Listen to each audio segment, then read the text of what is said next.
con el último bloque de este programa, contador Fernando. Adelante.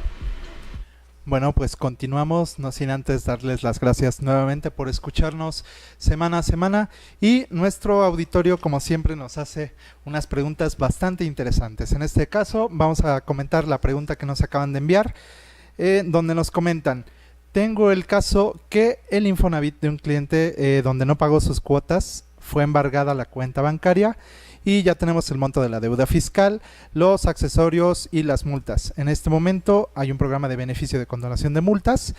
Acudimos al Infonavit y el funcionario dice que no puedo acogerme a este programa porque estoy requerido. Entonces, ¿puedo solicitar la condonación de multas según el artículo 74 del Código Fiscal de la Federación? Bueno, en ese sentido, el artículo 74 es muy claro, nos habla de lo que es la solicitud de la condonación total o parcial de recargos y multas, y en términos propiamente de este artículo nos dice que va a ser posible la condonación de multas por adeudos fiscales. Entonces, he ahí el primer sentido de la interpretación, donde fiscales se refiere posiblemente, porque digo, eso es algo que hay que analizar más a fondo, de las contribuciones, y dentro de las contribuciones en estricto sentido son los impuestos, los derechos, las contribuciones de mejoras, las multas, los recargos, las actualizaciones. Entonces, en este sentido, sí es posible, sí debería de ser posible. ¿Por qué? Porque el Código Fiscal de la Federación es una guía que sirve para el cumplimiento de las leyes en materia fiscal, y entiéndase por materia fiscal todo lo relacionado al fisco. El fisco viene del derecho romano, donde se hablaba de la persona que está relacionada al pago del tributo. Entonces, yéndonos a lo que es la interpretación de derecho, sí debería ser aplicable el artículo 74 del Código Fiscal de la Federación. Sería cosa de correlacionar propiamente la ley del Infonavit con el Código Fiscal de la Federación. Como ya hemos hablado a lo largo de esta hora, sí se vincula el Código Fiscal con la ley del Seguro Social, ya lo hemos visto, el artículo 40, 40A, el artículo 125 también, y por consecuencia y por simetría, en este caso de interpretación, también debería vincularse todo lo que establece el Código Fiscal de la Federación respecto de la ley del Infonavit. Habría que checar propiamente, déjenme revisar más a detalle, me quedo con ese pendiente, si existe alguna correlación directa más a detalle, donde yo le pueda decir, ¿sabe qué? Se tiene que vincular el artículo tal de la ley del Seguro Social, digo en este caso del Infonavit, con el Código Fiscal de la Federación. El Código Fiscal es muy claro, incluso hay un folleto dentro de la página del SAT donde nos habla de la condonación fiscal. Entonces, vamos a hablar un poquito ya del resumen de lo que hemos platicado a lo largo de esta hora. Hemos hablado de lo que es el embargo precautorio para efectos del Seguro Social. Hemos hablado del concepto del embargo precautorio como tal, cuál es el fin que lleva. En ese sentido, pues solamente su objetivo es el de garantizar propiamente el cumplimiento de la obligación mediante un embargo precautorio. Y en embargo precautorio vimos que debe de cumplir ciertos requisitos. En primer lugar, que el crédito fiscal, en ese sentido la obligación que tiene ante el Seguro Social, pues debe estar debidamente fundado y motivado. Esto en el sentido de lo que establece el artículo 16 de la Constitución, donde nos da la garantía de seguridad jurídica.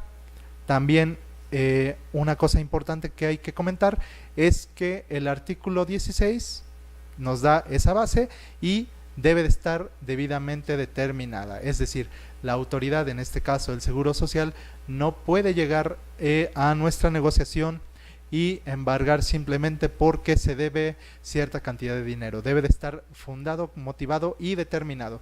También vimos algo muy importante, que es el orden en el cual debe de embargarse los bienes dentro de la negociación.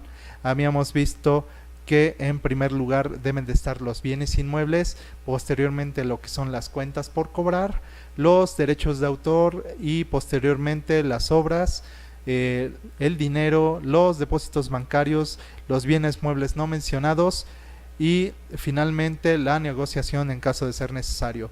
También hablamos de lo que es propiamente dentro de lo que son los depósitos bancarios, el congelamiento de las cuentas, que la autoridad debe congelar o debe garantizar solamente mediante este medio la cantidad que deba propiamente el contribuyente. No puede ser que simplemente congele la cuenta, que paralice o garantice un embargo precautorio de la totalidad de nuestros bienes si el propio procedimiento así lo establece.